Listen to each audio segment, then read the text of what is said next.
going to work. Alright, for the lot that you don't know probably about the Freedom of Information Act, it's basically a law that allows to get information from the government.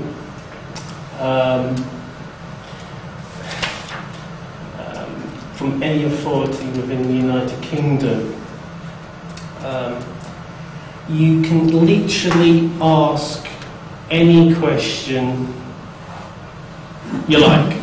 So you can literally go up to your MP and say, how much have you spent on your car this year, you very nice person? And they will have to legally tell you. If it's for their own private use, of course, that's excluded. But it's fairly simple as that. It's totally open to anybody to apply for the information at any time. There is one rule though. They can demand that you send in your request in writing, but they cannot deny anything. There's a section called section 16, which basically means if they don't understand what you have requested, they have to help you out. It's a pretty simple process, and it on average should take less than 20 days to get your said answers.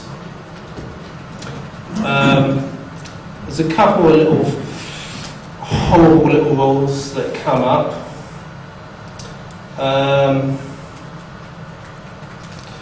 When they don't want to tell you something, they are allowed to say, go away. You don't have an automatic right, like you can go up to the police and say, have you got any future plans on XYZ? And as that's information related to preventing crimes, they can basically just say, go away. We're not answering that because it's a public interest harm issue.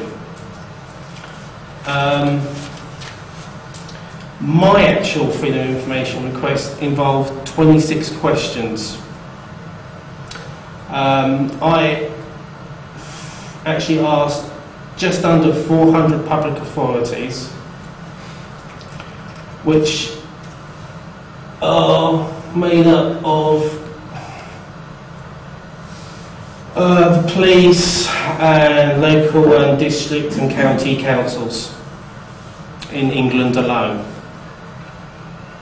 That took about 5 or 6 days of research, finding out how to contact them.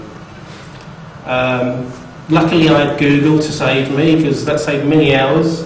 So I just put the town in and I said FOI and bang, there's the answer. But if you go to their websites, as a rule, it's not very easily located. You can find out about a dustman and whatever like that, easy as anything, but anything about under the Freedom of Information Act, completely forget it. The actual research in theory could have cost approximately £180,000. That's in theory, but of course it doesn't, because no council would take 2 days to actually get this information, because it's just, they have it already, they know how many laptops they have and how many so on and so forth, so it's a few hours job really, but in theory I could have caused that level of damage to the UK authorities just by asking these insane questions, which are pretty cool.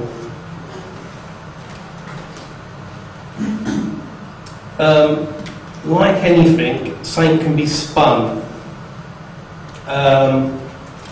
And generally it happens with them. They have a habit of not giving you the truth, but not the full truth. Like you ask them a question, how many people use their email servers, and they will give you the answer, all staff, which is as much use as, I don't know, but That doesn't explain the answer at all, because I don't know how many staff I had. And you should have asked that question. Well, it's just so much work that you can't do it, and it just becomes completely impossible. It won't come as a big surprise that our friends in Redmond are the #1 system being used. It's pretty big time, and it's just that way. But the way I look at it is, it's basically they're going to look. We've got a market we can get pretty easily. It's happening in France seriously now. It's happening in various European countries, and things are moving that direction. The old argument of it will just cost too much is getting proven to be a load of twaddle from our friends in Redmond's FOI department, and you constantly see that all the time. Presumably Birmingham don't think that way. And there's one in Devon. They're not using Linux, they're using SOLAS 10. It's another little strange little fact, they don't even know they're using FLOSS when they are. And one of the nice little comments, I've got one from one of them on the phone, was basically that they don't actually know that they're using it, but they are using it. And the fact of the matter is that it's used, more computers run it than don't run the software from Redmond, because basically if you use Thunderbird, technically you are using open source software, so you could actually define that computer as an open source system straight away by definition. That was what I'm going to ask. If they're running Firefox instead of IE, then that would count for FLOSS running on that CPU. Yeah. As well as Richmond software running on that CPU, but presumably the server, there are some, that's where you get this is a pure FLOSS box. Yeah. This is like the secondary problem. The people who you generally talk to are not the IT people, they're the legal department, and their level of IT knowledge is zippity-doo-tar. They seem to believe their email client is Exchange.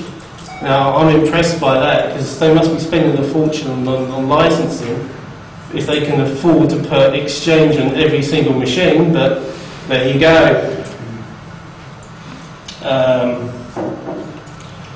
Basically, I've completely mistimed this again. It basically has made me more determined to make this happen and to bring FLOSS as such. I hate that term, FLOSS. It's into the next way forward. Some of the weird statistics I got up front. There's a reported 4,280, 956 computers in use in the public sector. Sounds reasonable. Then you get the other statistic. There is 2,765 computers that is known to have an OS installed upon them, which basically means they're all extremely dodgy, or they don't know what they actually own, and they've got no stock management control going on. More likely.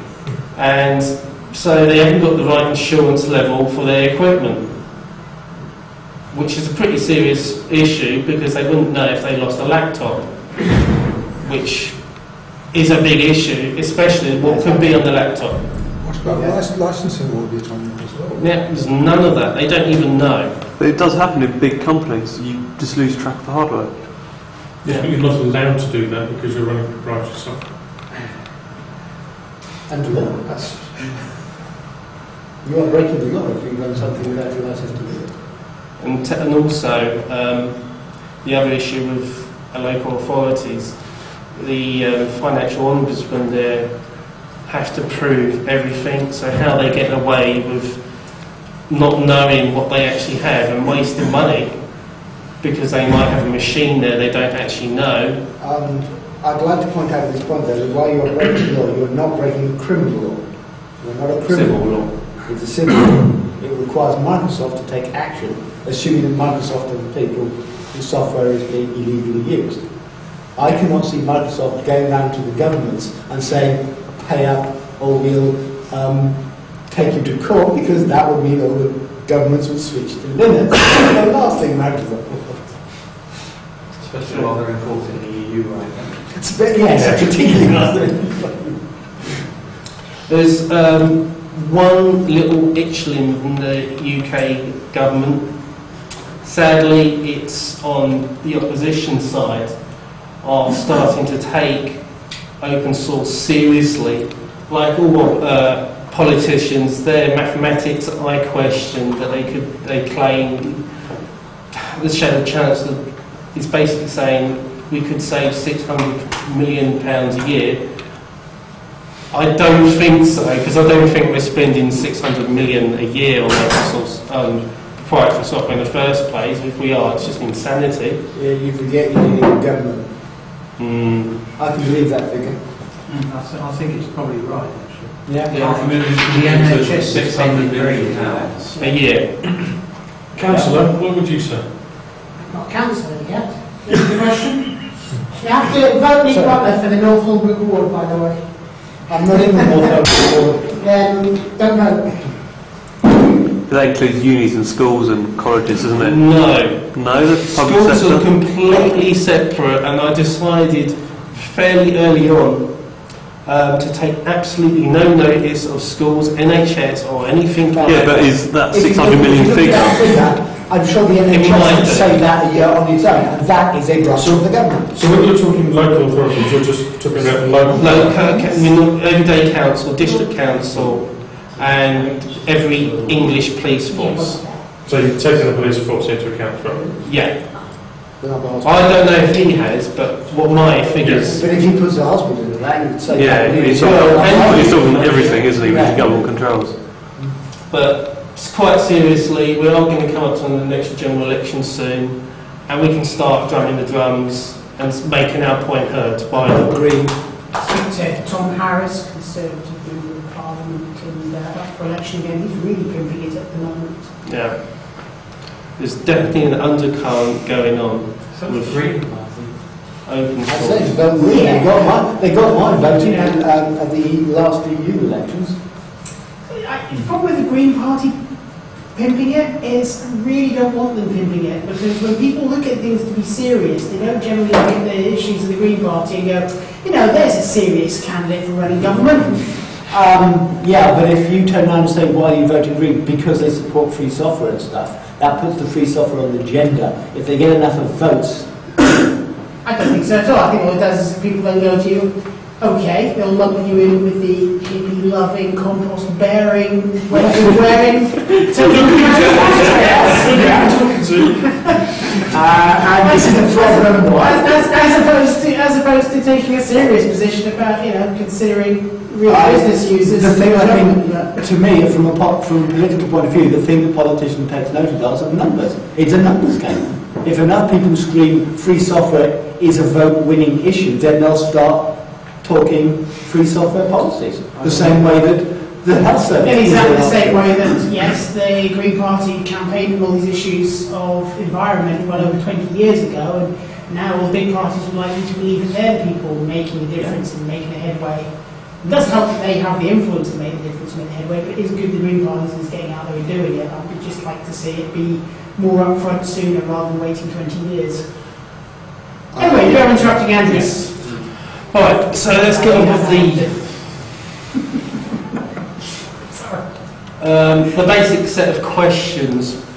Pretty bad. This has been simplified down from the 26, because basically I wanted to find out about the desktops and the operating systems on use, the laptops again with the operating system, then on to their servers again with the operating system. Then I needed to find out how many staff had an account on the network, which did come up with some funny answers at times, like they had more desktops than they had number of staff on the network as such. So they had desktops doing nothing, obviously, or they got two hands here, you know, going on that malarkey. I can believe that. Constantly gave you two machines. Well, they have editing software which is not kept I've got up to 3 on my date. desk. Anyway, basically trying to find out how many email accounts the staff have, which is just a point. Basically want to know, as you already know, about the server and the client's use, and I found out they don't actually know what they're talking about. There you go. Which does lead me to a question, if you don't want an interruption. What do you mean? What is the penalty for the authority not providing the appropriate? It's a criminal offence. So if you go back It's and very, say... I have to Yeah. file a complaint with them first. Yes. Okay. Then they have to review it. Then they have to come back to me.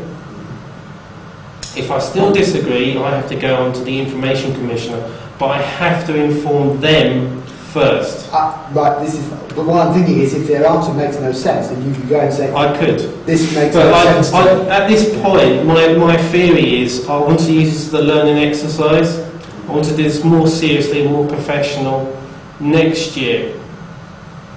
I've learned an awful lot about how badly I managed it. Yeah, I thought it was going to be pretty simple, but I've sort of forgot. Making about 400 requests, it does get a bit on top of you, and you want to put your head in the hole. Set a web page up next time. I would love to do that. Where they just answer and put it straight into a database, right? Then they're not allowed to. Well, they're not. No, because technically they own the copyright to the information, and as you're putting it onto your, But the really quirky thing in the law is if you it's news reporting. You're allowed to override their copyright as such. So I could actually tell you about what their data actually has there. How are They you could- going to? Well, the salaries are- I can show you later, but well, not obviously, because I don't want to have an argument. I haven't got the EFF or someone like that behind me. Well, they're not much use anyway. I agree with that, as you can clearly see in my previous emails. And the FSF. In fact, we have an awful lot of rights movement bodies that aren't actually doing anything more than being rights movement bodies. They're just talking But shops. carry on. Anyway, email client basically wants to find out about HTTP proxy, which is another good one. Okay, I've got some really interesting answers with that one. The funniest one is some of them would not supply me the information about their email server. Little hint here, don't send me an email. Because as soon as you send me an email, I'll look at the header. Yeah? Okay, just leave it there. Okay, we go back to the earlier comments about they actually don't know what it is they have and what's going on. Yeah, and The information's not coming from the IT department, it's coming from an administrative department. basically I asked them what browser they were using. As a pretty obvious question. I would sort of deviate a little bit and try to find out if they were using DSL or lease line and the connection rate. Also, like if their VPN type of homework is allowed, which is pretty peculiar. Some of the answers got back from that one, but that's for another day. That's a really good question. It would explain to my way of thinking about the VPN issue. I'll put it on the next page. It was basically to find out their level of technical experience. If you don't have VPN, you're not so technically up to it as such. I also You have to have a level of I understanding. agree with that. I also think it's a good way of judging how progressive they are in flexible working patterns. Also, I get funny comments back like they have decided to stop using VPN because it's unsecure. That would be interesting, but that's Well, that wouldn't be too unrealistic, considering that most people's concept of a VPN is just basically remote desktop client to a terminal server. And terminal servers generally, a Windows desktop login that pops out when you go to that machine. So wouldn't be surprising. But it's a reflection on the IT compliance. Well, it's a reflection on what Windows support people generally expect the internet to be. Also tries to find out about the Office software and what they're using and so forth. And now the real big questions, which I've sort of messed this up, but I was in a rush. Here we go. The big 6 questions like at the end, basically asking, have they actually reviewed the idea of using an open source operating system, email server, an email client, HTTP proxy, a web browser, and Office. Now, this came up with there's some funny statistical information I got from this that basically told me it's not what you think would be the most popular subject they've reviewed. Who here would think it was the operating system be the most popular reviewed? No one. Because it's generally purchased with the PC, so the assumption is there's not much choice. Yeah. Skip the. Well, I can tell you definitely now. It's not doing email. It wouldn't surprise me if it was the browser, since a lot of applications are in browser based. The browser. It's what users change at home as well. Yeah, Office would be my pick. Okay. Browser. But browser would be good second. Because the users at home will be demanding, well, can I use Firefox? I prefer using Firefox to use it at home. Yeah, because that's Or what running it off you USB. say. Okay. Oh, that. I can't use that. I'll read it for you because I think not. Right. So that's the actual lowdown of what's really going on.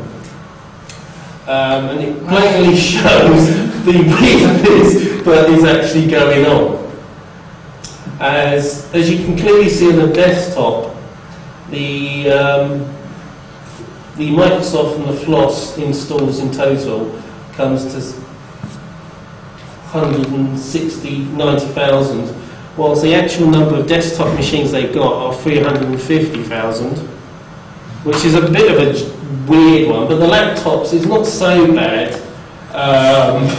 It's not so far. It's only 60 out as such, which is really weird because that's like the FLOSS number. So they've got an extra 60 machines using FLOSS that they didn't actually have as laptops. Which Can I ask the question to go back on this? What was the mechanism they were using to tell you how they were reporting? In other words, how did they actually get their figures? non-disclosed.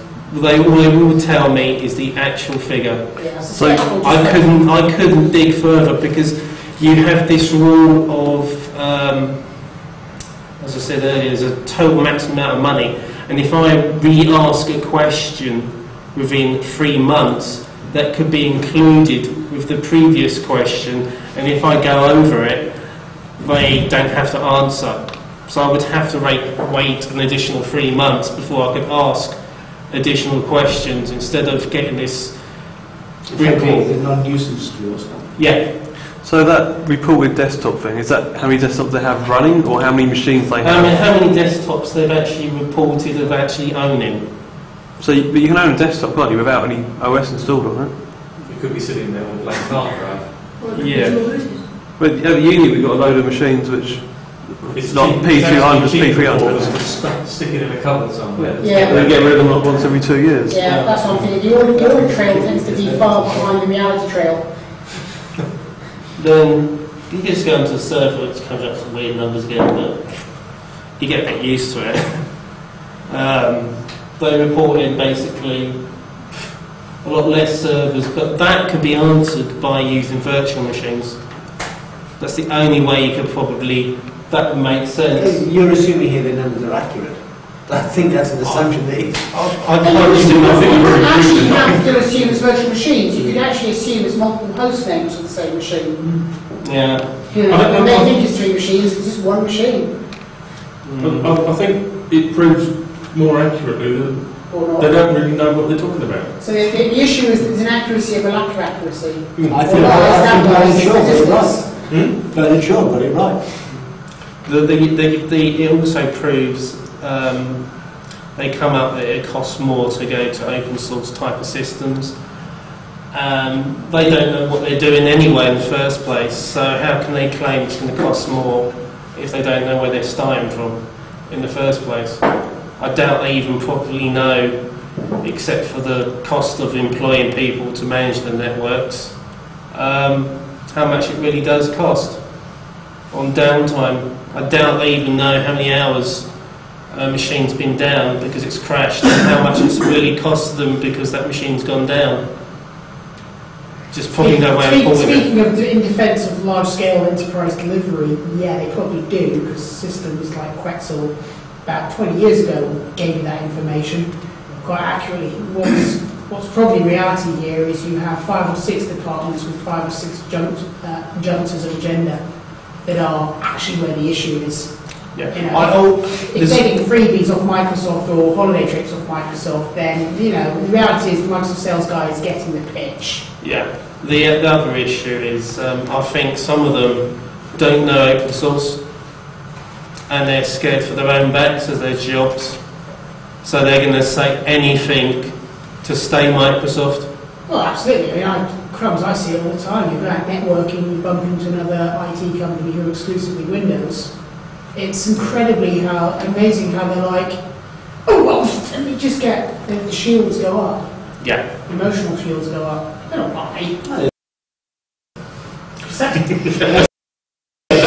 I'll have to bleep that out. Thanks. Right. Okay. It's a public comment.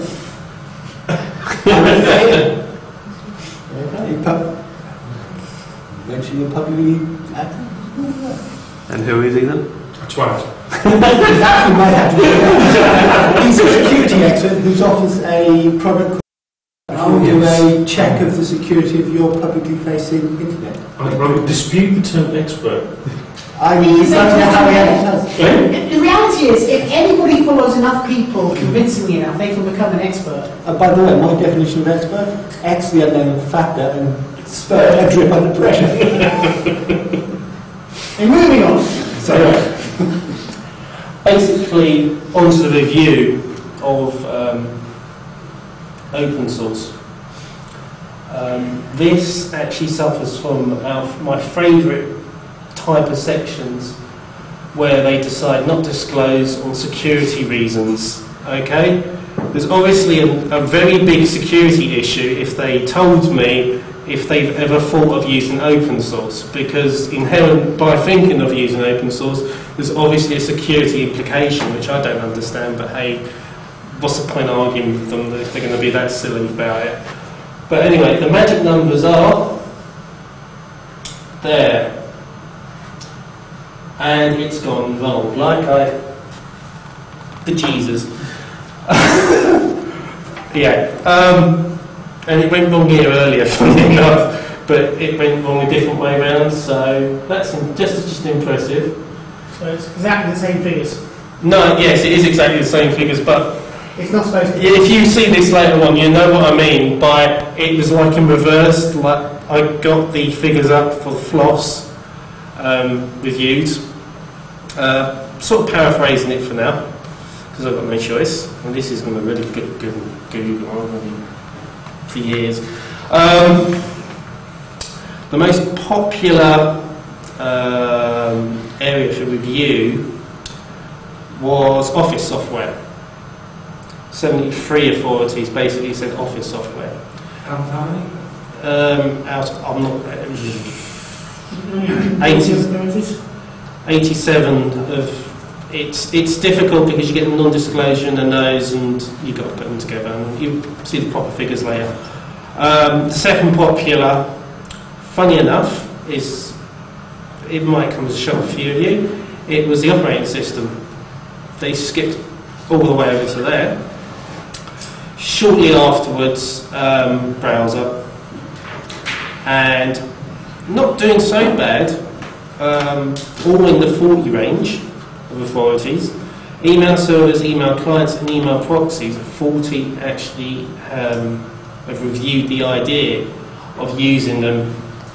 Well, given the cost of actually growing out Exchange to a large number of users, I can see that. Yeah, and it does actually show, but it's not it's not as good as I had hoped, but they review it and they don't seem to act upon it, because then they come out with the line that it will cost too much and you have to retrain all the users. But is that the IT staff That's the saying point- that's the that point because of they review. only know You want us Microsoft? time to come up with no real conclusion at all and then to ignore it. But Yeah. for it to take long enough that the issue goes away. But if your IT staff only know Microsoft and they're happy just ticking along, they don't want to learn anything new, they're going to say, oh, it's crap, it's more expensive, because they're putting on to the review. Yeah. One little thing, there's an organisation called, I can never pronounce it, but the longhand version, Society of Information Technology and Management.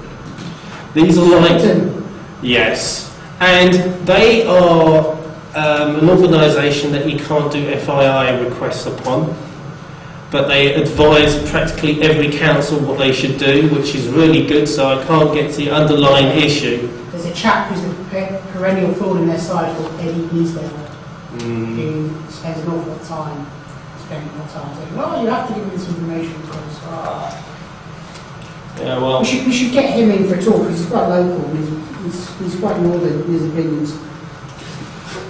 Quite north in his opinions, wasn't it? Sitting yourself tasked with that then, sir. Oh, yeah, I am a real twisting, he doesn't half mind talking much. but yeah, basically there's the big chiefs, the 12 cultural affairs, they decide who is and who isn't come under the Freedom of Information Act. So we need to lobby those to get the other people in. Yeah, basically. But once we've got them, we've got to lobby them and really bore them to death of open source, so they just basically say open source is the best thing since sliced bread. Of course, we got also campaign to every single MP that will listen to us and take us worth a moment of salt off of us, and trying to make Linux sound sexy to the general public, which is... And if we are going to do that, then take a leaf out of the Ubuntu UK's experiences and organise your letters and organise the content of those letters. Since we did that for the early day motion signings back in January, and made sure that everybody didn't write the same letter, but everybody does write letters with a similar content. So, so it has a same basic theme. Here are the core concerns, here are the core issues, here is what I'd like you to address. Here is the benefit to you. So just put some bullet points up on like what to write about them, and then fill in the planning around it. And it's worth doing, and I actually think that we should be campaigning as a... This was why I was all for Poker for President, because I think Linux user groups should be active and campaigning to their local authorities and to their local areas. And I just got the whole, well, you just can't make them do that. It's not that you can't make them do that, it's that you should at least give it a go, because nobody is doing that. The only person who's got any real nonsense in bringing it all together was Aaron Hope. Still down for that, eh? The Information Commission, very helpful. If you want a quick answer, what is and what isn't the law on the Freedom of Information Act, a quick 5-minute phone call and they will give you the lowdown. Isn't the person you also go to if you want to find out what information the company is keeping? Isn't he the register? Yeah, they're the Register of the Data Protection Act. They're the ones who enforce the law. They're not who you would go to if you've got a problem. Well, if you want to get the information, but they're the ones who will bang heads together, basically. Don't they have to know who? So you can go to Sainsbury's and say, yeah, they have to be registered with them. Everything they know, Sainsbury's registered and check against what you get back, and if you see a disparity, then you go back to the commission. When you say law, do you mean civic or criminal? That's a funny subject because it can come under both. Really, it's very both dependent. If you tax violation is a criminal act, isn't it? Yes. You can have a criminal act and a civic act. It's important to understand the differences because it details then the jurisdiction over precisely who and which body can deal with it. It's also important to understand the grey areas. I just saw the freedom of information stuff. No, I read more stuff about British politics. That's all. Don't read grok law. That's just law from the opinion of Gates. I read about political law and political issues, which is the law from the opinion of people who make it. The sad thing is, tomorrow some wise MP is going to put a lovely 10-minute motion through about freedom of information. basically, underlying it, it will exclude people making requests about MPs as such. For some unknown reason, he doesn't like the idea that we know how much money his 4 JAGs and his 12 secretaries cost us every year, because we shouldn't know this information, because we're just normal everyday people living on the street who should just give more money in tax basically, and they should be able to waste it on as many JAGs and as many FOIs as they like to have. And well, I think the core concern behind that, not that I support it, but the core concern is that the administrative requirement in order to track that amount of information is actually a burden on taxpayers to start with. It's actually be done better. It's actually already in the Act. There's no need to update it. Basically, the Information Commissioner, that's their opinion. It's already in the law. It's just not being administrated correctly. That's the point of the motion. So it's a sore point, and also your organisations like the BBC are very anti it. They're in a unique position because you can make a freedom of information request against them, or with them, not against them, not taking them to court. Basically asking them various things. There's one exclusion with freedom of information requests with public broadcasters. You're not allowed to ask about productions of programmes. So you're not allowed to ask them how much it costs to make Doctor Who, because they don't have to answer that, because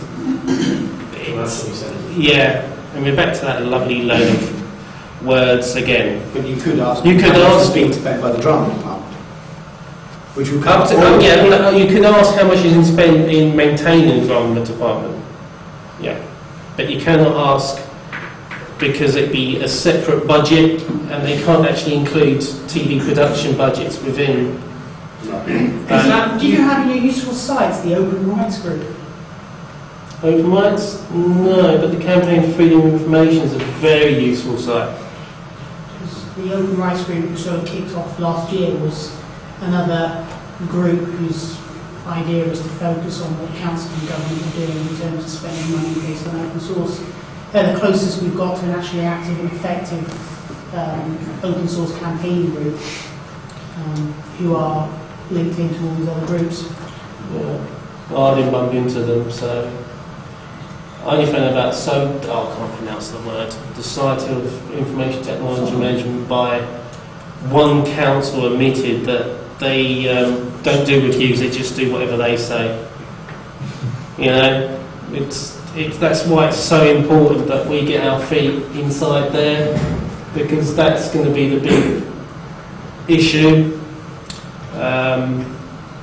The only people who become members are people who work for the government as such.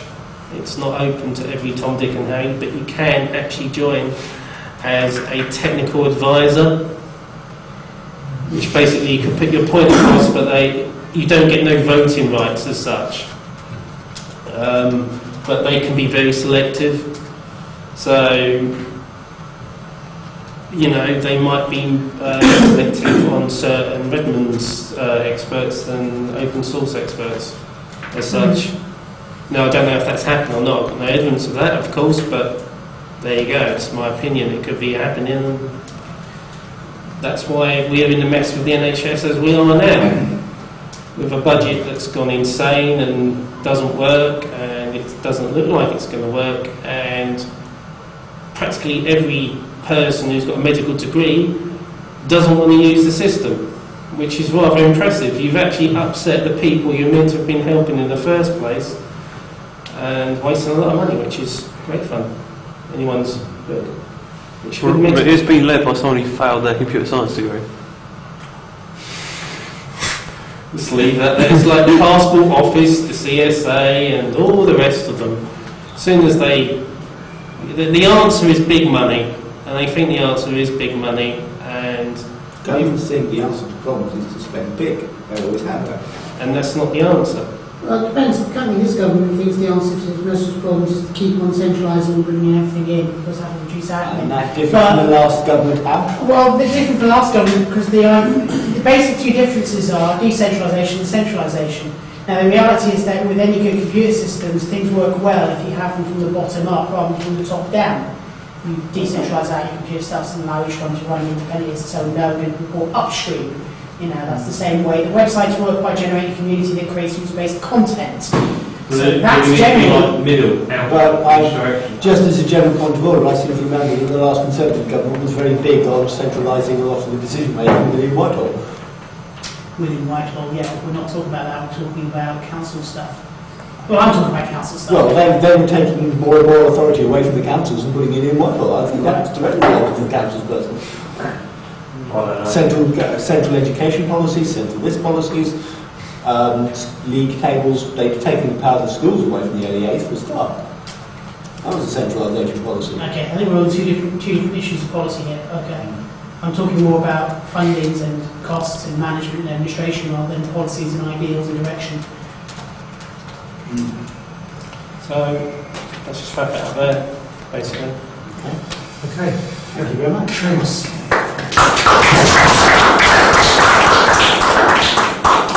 Alright, so who wants to know what your local council's doing? Didn't turn the camera off there. Yeah, bye-bye.